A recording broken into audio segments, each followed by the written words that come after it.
மூளைக்காய்ச்சல் பரவுவதை தடுப்பதற்கான விசேட வழிகாட்டுதல்கள் வெளியிடப்பட்டுள்ளன. மூளைக்காய்ச்சல் பாடசாலைகள் மற்றும் சமூக அடிப்படையிலான பல்வேறு பகுதிகளுக்கு பரவி வருவதாக தென்படுவதனால், சுகாதார அமைச்சின் தொற்று நோயியல் பிரிவு அனைத்து சுகாதாரத்துறைகளுக்கும் நிறுவனங்களுக்கும் கடந்த வார இறுதியில் நோய் பரவுவதை கட்டுப்படுத்துதல் மற்றும் தடுத்தல் சம்பந்தமான அறிவுறுத்தல்களை வழங்கியுள்ளது.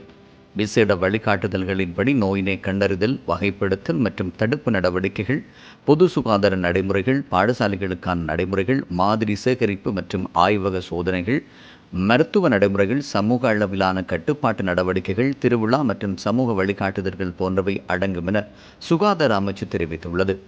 நோய் கட்டுப்பாடு மற்றும் தடுப்பு நடவடிக்கைக்காக சோப்பு மற்றும் தண்ணீரில் கைகளை நன்கு கழுவுதல், இருமல் அல்லது தும்மும் போது வாய் மற்றும் மூக்கை முழங்கையால் அல்லது கைக்குட்டை டிஷுவால் மூடுவதும், அறிகுறிகள் உள்ளவர்களுடன் நெருங்கிய தொடர்பை தவிர்ப்பதும், வீடுகளில் சரியான காற்றோட்டத்தை உறுதி செய்வது போன்ற விடயங்களை கடைபிடிக்குமாறும் அறிவுறுத்தப்பட்டுள்ளது.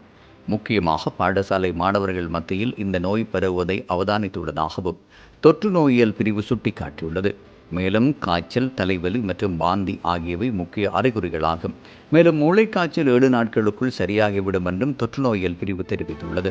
நீர், உணவு மற்றும் நோயாளியின் இருமல் அல்லது தும்மும் போது வெளியாகும் நீர்த்துளிகள் மூலமாகவும் நெருங்கிய தொடர்பு மூலமாகவும் வைரஸ் பரவுவதாகவும், அத்துடன் 3 முதல் 7 நாட்களுக்குள் அறிகுறிகள் தென்படுவதாகவும், சுவாச மண்டலம் வழியாக நோய் பரவுவதாகவும் அறிக்கையில் குறிப்பிடப்பட்டுள்ளது.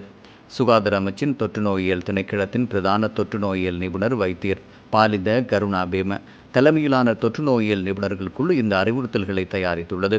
அனைத்து சுகாதார சேவைகள் பணிப்பாளர்கள், பிராந்திய சுகாதார சேவை பணிப்பாளர்கள், அனைத்து வைத்தியசாலை பணிப்பாளர்கள் மற்றும் வைத்திய அத்தியட்சகர்கள், மாகாண மற்றும் மாவட்ட சமூக வைத்தியர்கள், தொற்றா நோய் வைத்திய அதிகாரிகள் மற்றும் நாடளாவிய ரீதியில் உள்ள வைத்திய அதிகாரிகள் ஆகியோருக்கும் தொற்று நோயியல் திணைக்களத்தின் பிரதான தொற்று நோயியல் நிபுணர் வைத்தியர் கருணாபேம தெரிவித்துள்ளார்.